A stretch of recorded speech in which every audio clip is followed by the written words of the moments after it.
चलो आज आगे का शुरू करते हैं। एक्सरसाइज 3.3 कंटिन्यू करते हैं। 3.2 का पीछे वीडियो में 3.2 तक का हम कर चुके हैं, ठीक है। और जो अभी नए चैनल पे या फिर जो अभी वीडियो देख रहे हैं बेटा, सारी क्लासेस की वीडियो अवेलेबल है 5 to 10 तक की NCERT बुक से, और राजस्थान बोर्ड की भी साथ के साथ कर रहे हैं, 10th की, 8th की और 5th की।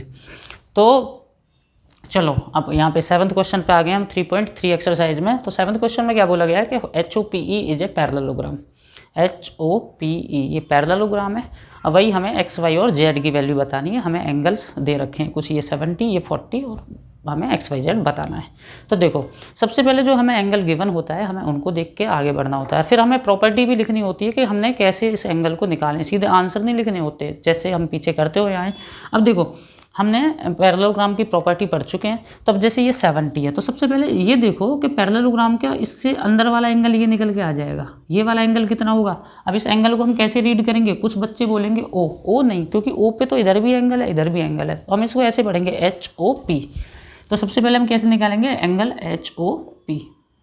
तो ये कितना हो जाएगा? ये हो जाएगा 180 माइनस 70। क्यों? Linear pair.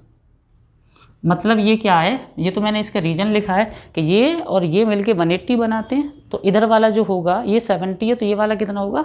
180 से इसको माइनस कर देंगे, और ये लीनियर पेयर एंगल कहलाती है। तो ये हमने इसका रीजन भी लिखा है। तो 180 माइनस 70 यानी कि ये कितना हो जाएगा? 110। तो सबसे पहले हमने ये एंगल निकाल लिया। जब हमने ये एंगल निकाल लिया तो अब x तो हमें सीधा पता चल गया, क्योंकि पैरेललोग्राम के अपोजिट एंगल्स आर इक्वल। तो ये 110 हो गया। अब उसको छोड़ो, अब ये 110 हो गया, तो x भी कितना हो जाएगा? 110। तो x इक्वल्स टू 110। क्या कारण होगा? Opposite angles are equal. Opposite angles of parallelogram ऐसे करके लिख दो, ठीक है। ऐसे ये पैरेललोग्राम दो ऐसे लाइन बनाओ पैरेलल, और जी हम लिख दो पैरेललोग्राम, ठीक है। अब हमारा x मिल गया हमको 110। अब हमें y और z का, और कल हम बात कर रहे थे मतलब प्रीवियस वीडियो में कि जब कोई डायगोनल हो तो डायगोनल के जो ऑल्टरनेट एक दूसरे की तरफ एंगल होते हैं, जैसे इधर y है और दूसरी साइड इधर 40 है, तो ये y कितने के इक्वल हो जाएगा? 40 के इक्वल हो जाएगा। इसको बोलते हैं हम ऑल्टरनेट इंटीरियर। या फिर ऐसे करके देख लो, ये ऐसे देखो, ये ऐसे ये z बन रहा है ना, ठीक है। तो z में ये इधर वाला इस वाले के इक्वल होगा, ठीक है, और इधर वाला उधर वाले के इक्वल होगा। तो y इक्वल्स टू किसके हो जाएगा? 40 के। और इसको हम क्या बोलते हैं? Alternate interior angles are equal. ALT मतलब ऑल्टरनेट, INT मतलब इंटीरियर, ठीक है। ये आ गया। अब बचता है हमारा z, ये 40 हो गया। अब z की वैल्यू कैसे निकालेंगे? अब देखो 2-3 तरीके हैं वैसे तो, लेकिन कैसे भी कर सकते हो, किसी के दिमाग में उस समय कैसे क्लिक कर रहा है। अब जैसे एक तो तरीका ये है कि ये देखो ट्राइंगल है, ये OPH। अब इसमें हमें 2 एंगल पता है और हमें तीसरा निकालना है। एक तो ऐसे निकाल सकते हैं कि ये 110 है, ये 40 है, तो दोनों को प्लस करो तो कितना हो गया? 150, और फिर उसको 180 से माइनस कर लो, यानी कि 30 हो गया। एक दूसरा तरीका ये भी है कि देखो ये एंगल पूरा ये और ये एंगल कितना है, ये मिलके ये 180, ये एडजेसेंट एंगल है। तो मतलब हम ऐसे भी लिख सकते हैं z + 40 + 110 इक्वल्स टू 180, ठीक है। तो ऐसे भी करके हम आंसर लाएंगे तो भी सेम ही आंसर आएगा। तो मुझे तो पर ये ट्राइंगल वाला ज़्यादा बेटर लग रहा है, तो मैं ऐसे कर ले रहा हूँ। तो अब जाएंगे हम इन ट्राइंगल OPH में। तो उसमें क्या है? उसमें हम ऐसे लिखेंगे 110 + 40 + z इक्वल्स टू 180। देखो 110 + 40 एंगल और ये z इक्वल्स टू 180। इसे बोलते हैं हम angle sum property of triangle. Angle sum property of triangle, ठीक है। ट्राइंगल के जो एंगल होते हैं उनका सम जो होता है 180 होता है, ठीक है। अब इनको प्लस कर लो, 150 + z इक्वल्स टू 180, और फिर इस 150 को माइनस कर देंगे। तो 180 माइनस 150 तो कितना हो गया? 30। तो z की वैल्यू 30 आ गई। तो तीनों एंगल अपने निकल गए। देखो नेक्स्ट क्वेश्चन में बोला है कि GUNS guns and runs are parallelogram. हमें x और y की वैल्यू बतानी है, ठीक है। और ये जो सेंटीमीटर में ये भी बोला गया है, जो लेंथ दे रखी है। तो देखो पहले फर्स्ट की पार्ट की बात करते हैं, वो सेकंड बाद में देखते हैं। तो देखो ये 3y - 1 है, ये 18, ये 26 और ये 3x। तो अब हमें y निकालना है। तो देखो अब हमें साइड्स दे रखी हैं और साइड के बारे में हम क्या जानते हैं पैरेललोग्राम की, कि अपोजिट साइड्स आर इक्वल, यानी कि ये साइड इसकी इक्वल है और ये साइड इसकी इक्वल है। तो हम ऐसे करके लिख देंगे GU इक्वल्स टू SN, ठीक है। और रीजन क्या लिख देंगे, अपोजिट साइड्स आर इक्वल, हम जानते हैं ये बात। तो अब इसका मतलब GU कितनी है हमारी 3y - 1 इक्वल्स टू 26। तो अब तो इक्वेशन बन गई बहुत सिंपल सी है, 1 को इधर ले जाएंगे प्लस हो जाएगा, फिर 3 से डिवाइड कर देंगे। तो 3y इक्वल्स टू 26 + 1 यानी कि ये 27 हो जाएगा, और फिर 27 को डिवाइड कर देंगे 3 से, तो कितना आ जाएगा 9। y की वैल्यू कितनी आ जाएगी 9। अब x की बात करते हैं, तो सिंपल ऐसे ही ये जो है SG और ये NU भी बराबर होंगी, वही opposite sides are equal. SG कितना है 3x और NU कितना है 18, x कितना हो जाएगा 3 से डिवाइड हो जाएगा, तो 18 डिवाइडेड बाई 3 यानी कि 6, तो x कितना आ गया 6। तो बस इतना सा करना था। उधर देखो RUNS, अब यहाँ पे डायगोनल दे रखी हैं, तो देखो ये बीच में कुछ साइन था नहीं है, तो इसमें देखो इधर y, ये देखो ये एक डायगोनल ये एक डायगोनल, और हम डायगोनल की हमें प्रॉपर्टी का क्या पता है कि diagonal bisect each other parallelogram की। अब डायगोनल बाइसेक्ट ईच अदर है तो मतलब क्या है कि इधर वाला हिस्सा और इधर वाले हिस्से बराबर होंगे, और इधर वाला और ये वाला, ये डायगोनल बाइसेक्ट का मतलब यही है कि ये टुकड़ा और ये टुकड़ा और ये वाला पार्ट और ये वाला पार्ट, टुकड़ा मतलब पार्ट, ये इक्वल होंगे। तो हम इसको भी कर लेते हैं, तो हम कैसे लिखेंगे ये, अब यहाँ बीच में कोई पॉइंट तो है नहीं, हम सीधे ही लिख देंगे ऐसे y + 7 equals to 20। Reason diagonals bisect each other, bisect each other. तो अब हम इसको सॉल्व कैसे करेंगे, बस 7 को उधर करना है शिफ्ट, 20 - 7, तो कितना हो गया y तो हो गया 13। अब ऐसे ही इसको लिखेंगे सेकंड वाले को x + y equals to 16। Reason same रहेगा, डायगोनल बाइसेक्ट लिख देना, ठीक है। अब x + y अभी हमने निकाला है, देखो इसमें पता है पहले ये इक्वेशन करनी थी, क्योंकि पहले y निकलेगा तब ये इक्वेशन सॉल्व होगी। y निकल गया, अब 13 इक्वल्स टू 16, अब 13 उधर माइनस हो जाएगा, 16 - 13 यानी कि x की वैल्यू कितनी हो जाएगी 3। ये हो गया। देखो 9th क्वेश्चन में ये डायग्राम है, बोला है RISK and CLUE risk and clue are parallelogram में, find the value of x। Risk मतलब RISK, ये S पॉइंट है, ठीक है। तो ये एक पैरेललोग्राम है और इधर ये एक पैरेललोग्राम है, ठीक है। कौन सा क्लू, ये CLUE, ठीक है। और ये एंगल 70 दिया हुआ है और एक और एंगल दिया हुआ था, हाँ ये 120 दिया हुआ है, ठीक है। तो हमें x की वैल्यू बतानी है, x इधर है। तो अब ध्यान से देखो, पहले एक बात देखो कि ये जो पैरेललोग्राम है RISK, तो RISK में ये जो एंगल होगा, सिर्फ इतने पे ध्यान दो अभी, तो ये जो एंगल है ये 120 है, तो ये भी एंगल कितना हो जाएगा 120, मतलब एंगल I कितना हो जाएगा 120, ठीक है, क्योंकि अपोजिट एंगल्स है, अपोजिट एंगल्स जो होते हैं वो इक्वल होते हैं। और एक और चीज़ देखो, अब इतने वाले पैरेललोग्राम में देखो क्लू में CLUE, तो क्लू में क्या होगा, क्लू में ये 70 है तो ये वाला पार्ट 70 हो जाएगा, ठीक है। ये जो एंगल है ई पे जो बनना है, मतलब एंगल CES, ये कितना हो जाएगा 70, ये भी ऑपोजिट एंगल्स है, ठीक है। अब अपोजिट एंगल भी लिख देते हैं, कौन से वाले पैरेललोग्राम का है, क्लू का, और ये कौन से का था, रिस्क का, RISK, ठीक है। अब एक बात देखो, मुझे x चाहिए ये, अब देखो ये 120 है, अब मैं अगर ये पता कर लूँ तो फिर ये एक ट्राइंगल बन जाएगा, और ट्राइंगल में फिर ये और जो मैं अभी बात कर रहा हूँ कि मैं इसका पता कर लूँ, तो इन दोनों को प्लस करके अगर मैं 180 से माइनस कर दूंगा तो मुझे x की वैल्यू पता मिल जाएगी।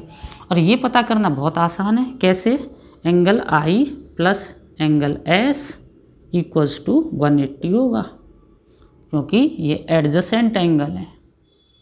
देखो ध्यान से, एंगल I और एंगल S, उसको भूल जाओ, अभी इस पे ध्यान दो, RISK पे, ठीक है।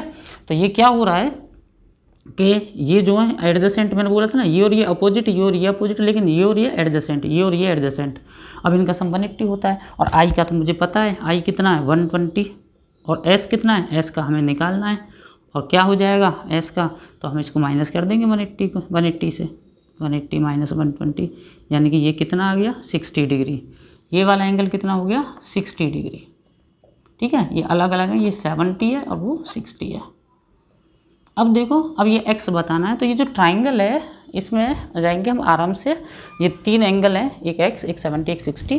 तो हम क्या करते हैं ट्राइंगल में, जब 2 एंगल पता है तीसरा निकालने के लिए दोनों ट्राइंगल का सम 180 से माइनस कर देते हैं। तो x इज इक्वल्स टू 180 से माइनस कर देंगे दोनों का सम, यानी कि 70 प्लस 60। तो 180 दोनों का सम कितना हो रहा है 130, तो ये कितना हो जाएगा 50। x का वैल्यू आ गया 50। ठीक, देखो अगले क्वेश्चन में बताना है explain how this figure is a trapezium, और इसमें ये भी बताना है कि विच 2 साइड्स आर पैरेलल। तो अभी तक हम पैरेललोग्राम पढ़ रहे थे, पैरेललोग्राम की property, opposite sides are equal, diagonals bisect each other, और अपोजिट एंगल्स आर इक्वल। और एक और चीज़ होती है जो हमने अभी यूज में नहीं ली, पैरेललोग्राम से ही बना है कि अपोजिट साइड्स आर पैरेलल। ये भी एक प्रॉपर्टी होती है कि पैरेललोग्राम की अपोजिट साइड पैरेलल भी होती हैं। पैरेलल का मतलब इक्वल डिस्टेंस पे कभी मीट नहीं करेंगी। अब बात आती है ट्रेपेजियम की। तो ट्रेपेजियम जो होता है, पहली बात सुनो, ट्रेपेजियम एक ऐसी शेप होती है 4 साइडेड, जिसमें एक साइड तो पैरेलल होती है, मतलब एक साइड नहीं, 1 पेयर ऑफ साइड, और 1 pair of side non parallel होती है, जैसे कि इसमें दिख रहा है। लेकिन इसमें बताना है हमें कि ये क्यों ट्रेपेजियम है। देखो ये साइड तो पैरेलल है और ये वाली साइड पैरेलल नहीं है, मतलब ये साइड तो कहीं आगे जाके मिल जाएंगी, लेकिन ये पैरेलल है, ये नहीं मिलेंगी।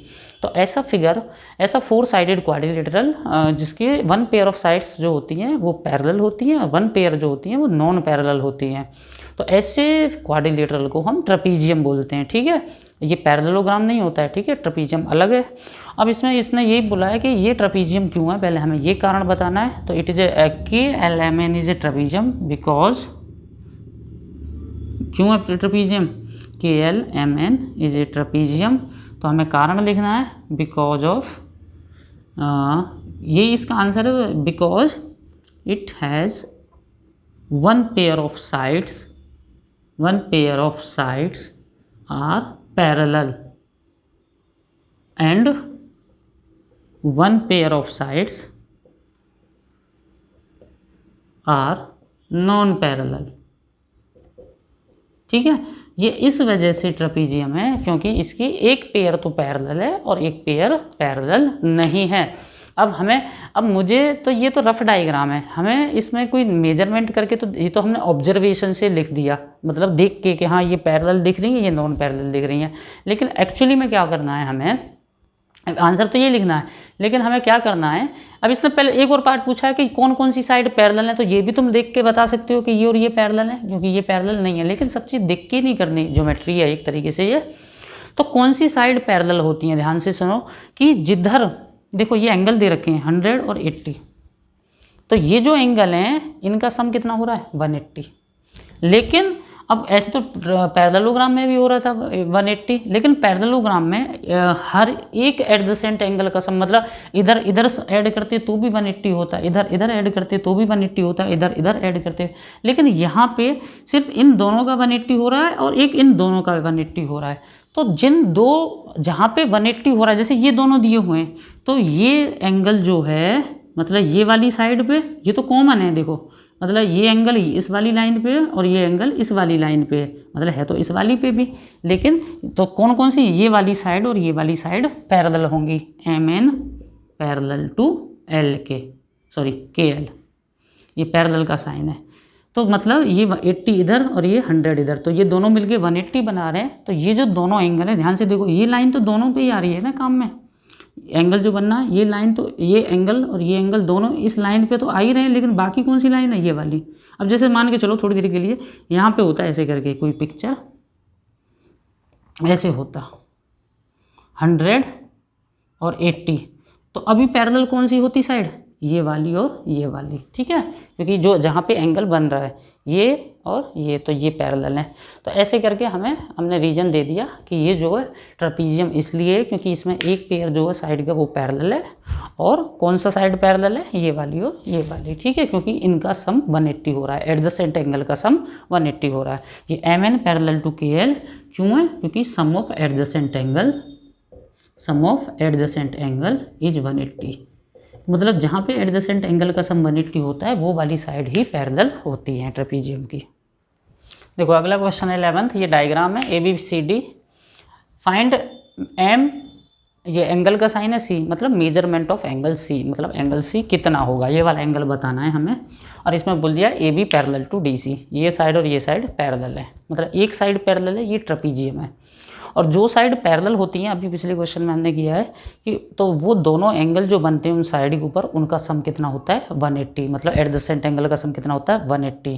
तो एंगल C कितना हो जाएगा हमारा, पहले तो हम लिखेंगे angle B plus angle C equals to होगा 180, और एंगल B हमारा है 120, C हमें बताना है, तो फिर हम क्या करेंगे 120 को माइनस कर देंगे, तो कितना हो जाएगा ये 60 डिग्री। ठीक है, कंप्लीट हो गया ये क्वेश्चन। देखो इसमें भी क्या है, ये फिगर है PQRS। देखो पहली बात तो ये दिख रहा है ना, जो ऐसे जो बना होता है एंगल, ये 90 होता है, यहाँ पे 90 लिख लो R पे। अब हमें बताना है एंगल P कितना होगा और एंगल S कितना होगा। और दूसरी चीज़ हमें गिवन क्या है, SP parallel to RQ, SP और RQ पैरेलल है, तो मतलब एक ही साइड पैरेलल है, तो मतलब ये ट्रेपीजियम है। पहली बात तो ये क्लियर हो गई। अब हमें एंगल S, तो देखो ये पैरेलल है, तो देखो पैरेलल लाइन के ऊपर ये 90 है और ये दोनों मिलके कितने होंगे 180, क्योंकि ये दोनों एडजेसेंट एंगल है, और ये वाला जो पैरेलल लाइन के बीच में बनते हैं ना एंगल, वो एडजेसेंट होते हैं, और ये दोनों मिलके 180 होंगे।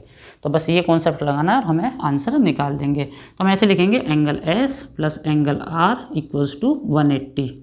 क्यों है ये एडजेसेंट एंगल्स ऑफ ट्रेपीजियम, तो ट्रेपीजियम के एडजेसेंट एंगल हैं।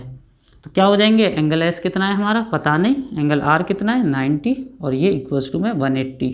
अब क्या कर देंगे 90 को माइनस कर देंगे, तो 90 आ जाएगा एंगल S की वैल्यू। ठीक है, अब वो एंगल S हो गया 90। अब ऐसे ही same angle P plus angle Q equals to भी कितना होगा 180, ये भी वही एडजेसेंट एंगल्स ऑफ ट्रेपीजियम। फिर उसके बाद एंगल P पता नहीं, Q कितना है, Q 130 है इक्वल्स टू 180, फिर 130 को माइनस कर देंगे तो 50 आ जाएगा। ठीक है, चलो कर देते हैं, तो ये आ गया आंसर। तो ये कंप्लीट हो गई एक्सरसाइज।